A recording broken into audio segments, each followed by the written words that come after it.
Hello, and welcome once again to this wonderful series I'm presenting on the facts about life, designed to help you prosper and succeed and be happy. Today, I'm going to talk about our educational institutions and their role in society and helping us move forward in developing a greater society and a greater and more noble world. And I'm going to then talk a little bit about progressivisms, falsehoods, and how they just don't understand human nature. They dismiss it completely and base their philosophy on things that are just not true. And what, of course, their ultimate end is. We've talked of this before, but I can't help but mention it again. Anyhow, scholastic learning, education, the mastering of skills that help us to succeed in the world are wonderful things. They bring many, many blessings. The reasoning powers of our mind that bring us knowledge about life and the intuitive wisdom thoughts we receive from our spiritual nature are the true aims and ends of all intellectual training. The real aim of a classic education, in addition to providing the ground for moral improvement, is the clear, calm, accurate vision and comprehension of all things as far as the finite mind can embrace them. We discover that each part of creation has its own assigned place in the universe, and that everyone and everything have been endowed with their own unique characteristics. We learn about what life is and what life means. We are instructed in ways that lead to our moral improvement, success, fulfillment, and happiness. Contrary to the beneficent ends that a morally improving culture always enjoys, America now seems to be going in the opposite direction. Moral degradation now rules much of American culture today. We are currently witnessing a rage of passionate and often vulgar self-expression, a growth of narcissistic self-indulgence, and a rising tide of self-righteous indignation from the victim class.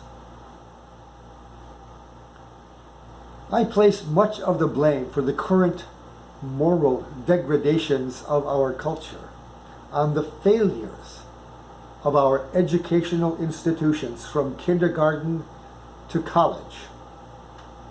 They have failed to properly instruct our children about the truths of the human condition and the importance of character development and the living of a moral life as the pathways to happiness and all the good things that life has to offer.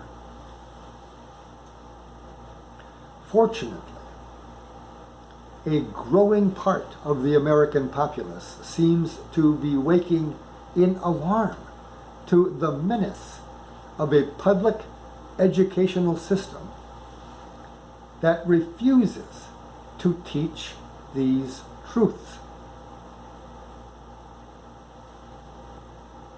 Still, within them, cancel culture, wokeism, politically correct thinking, critical race theory, and a Marxist social philosophy steeped in an egalitarianism that is wholly divorced from the moral education so very necessary to living a happy and successful life, now seems to rule in most of our public schools and institutions. It is truly sad and, to me personally, disheartening.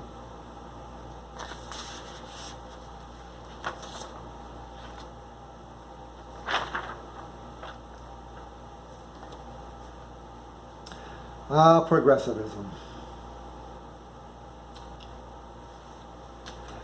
Progressive liberalism speculates that all human maladies and all the vicissitudes of fortune can be eradicated by the rational central planner in their new and improved society.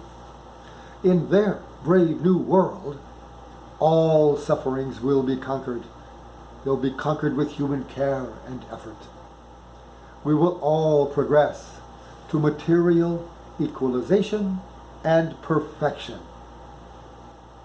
We will cease to require the childish comforts of religious consolations. Such utopian progressive beliefs are judged by the wisdom traditions of human experience as insane delusions. This is not heaven. It is, however, among other things, a moral proving ground and a place where anyone can develop themselves into a good and noble character and go on to enjoy a happy, successful, and fulfilling life.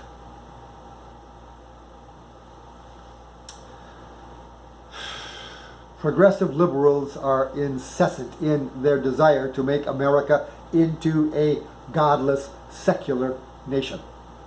They embrace an unwise, overweening confidence in human benevolence and sagacity. The liberalism they espouse is a menace to everything.